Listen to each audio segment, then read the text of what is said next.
প্রিয় দর্শক, শুভেচ্ছা জানাচ্ছি আলো টিভি নিউজ 24 এর পক্ষ থেকে। আজ আমরা উপস্থিত হয়েছি কুমিল্লা জেলার ব্রাহ্মণপাড়া উপজেলার সাহেবাবাদ ইউনিয়নে। এখানে একান্ত সাক্ষাৎ করেছেন বাংলাদেশ জাতীয়তাবাদী দল বিএনপি সাহেবাবাদ ইউনিয়নের শ্রমিক দলের সম্মানিত সভাপতি জনাব রুহুল আমিন ভূঁইয়া। এই সাক্ষাৎকারে তিনি তার রাজনৈতিক দৃষ্টিভঙ্গি, দলের ভবিষ্যৎ পরিকল্পনা এবং কুমিল্লা 5 আসনের সম্ভাব্য প্রার্থী হিসাবে হাজী জসিমউদ্দিন জসিম সাহেবকে নিয়ে গুরুত্বপূর্ণ মতামত ব্যক্ত করেন। তিনি বলেন, 17টি বছর ধরে জনসেবার মাধ্যমে যিনি বুড়িচং ব্রাহ্মণপাড়া মানুষের হৃদয়ে জায়গা করে নিয়েছেন, তাকে আগামী জাতীয় নির্বাচনে আমরা নমিনেশন প্রাপ্ত হিসাবে দেখতে চাই।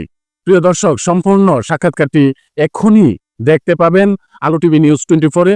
ফেসবুক পেজের সঙ্গে থাকুন, শেয়ার করুন এবং জেনে নিন সবার আগে দেশের রাজনৈতিক ও জনগণের কথা। আমি শাহিন খান রাহুল, ধন্যবাদ সবাইকে। বিসমিল্লাহির রহমানির রহিম। আসসালামু আলাইকুম। আমার নাম রুহুল আমিন ভূঁইয়া। আমার বাড়ি সাতিয়ানি, সাহেবাবাদ ইউনিয়নের শ্রমিক দলের সভাপতি রুহুল আমিন ভূঁইয়া।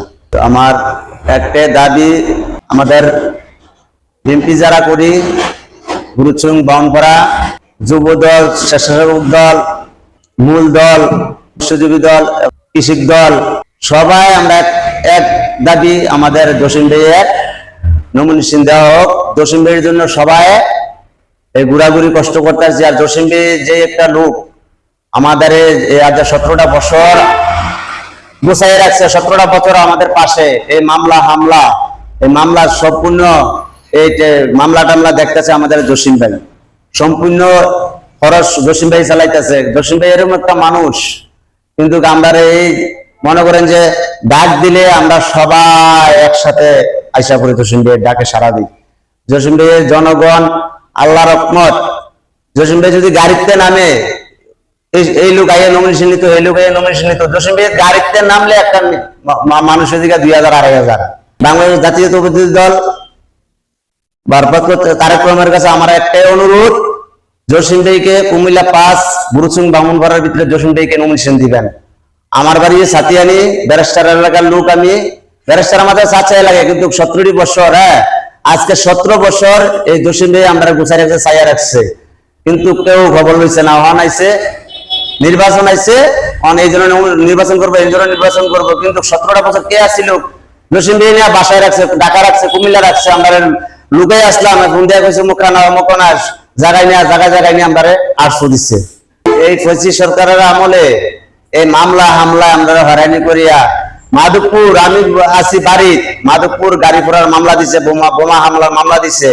আজকে এই 17টি বছর জসিম ভাই চাইয়া রাখছে। খরচ ভাই আমরা বলছি, ভাই টেয়া নাই, ভাই টেয়া দিচ্ছে, সংসার চালাইছে। কিছু কিছু অনেক নেতারা আমরা সংসার চালাইছে, টেয়া দিচ্ছে, কিন্তু কেউ তো খবর লইছে না। আজকে এই জন্য এলাকায় নমিনেশন চাইতো, নির্বাচন করতো, কিন্তু আমরা জীবনে এটা মাইনা নেব না। তারেক রহমানের কাছে, ভারপ্রাপ্ত তারেক রহমানের কাছে আমরা এই একটা অনুরোধ, কুমিল্লা 5 বুড়িচং ব্রাহ্মণপাড়া, যাতে জসিম ভাইয়ের নমিনেশন দেওয়া হোক। আমরা আপনার কাছে এই অনুরোধটা রাখছি। অন্তর্বর্তীকালীন সরকার মোহাম্মদ ইউনূস সাহেবকে অনুরোধ করতেছি, আপনি যেই ওয়াদা করছিলেন জানুয়ারি ফেব্রুয়ারিতে নির্বাচন দিয়ে দিবেন, আপনার কাছে অনুরোধ, আপনি দেশের ভিতরে একটা বিশৃঙ্খলা না করে সুন্দর করে নির্বাচন দিয়ে দেন। আপনার ওয়াদা আপনি ঠিক রাখেন, আপনার সম্মান মতো আপনি নির্বাচন দিয়ে দেন। সাবেক প্রধানমন্ত্রী 3 বারের প্রধানমন্ত্রী রোগ মুক্তির কামনা করছি। তারেক রহমান আসবে দেশে বীরের বেশে। হাজী জসিমউদ্দিনের সুস্বাস্থ্য কামনা করছি। দেশবাসী আজকের এই আলোচনায় আমার জন্য সবাই দোয়া করবেন। আমি একটা শ্রমিক দলের সভাপতি, আমি যেটা ধরে রাখতে পারি, আমার জন্য দোয়া করেন। সাংবাদিক ভাইয়ের বলছি, আপনারা অনেক কষ্ট করতেছেন, আপনার জন্য দোয়া করছি। সবাই ভালো থাকবেন। আসসালামু আলাইকুম, খুদা হাফেজ।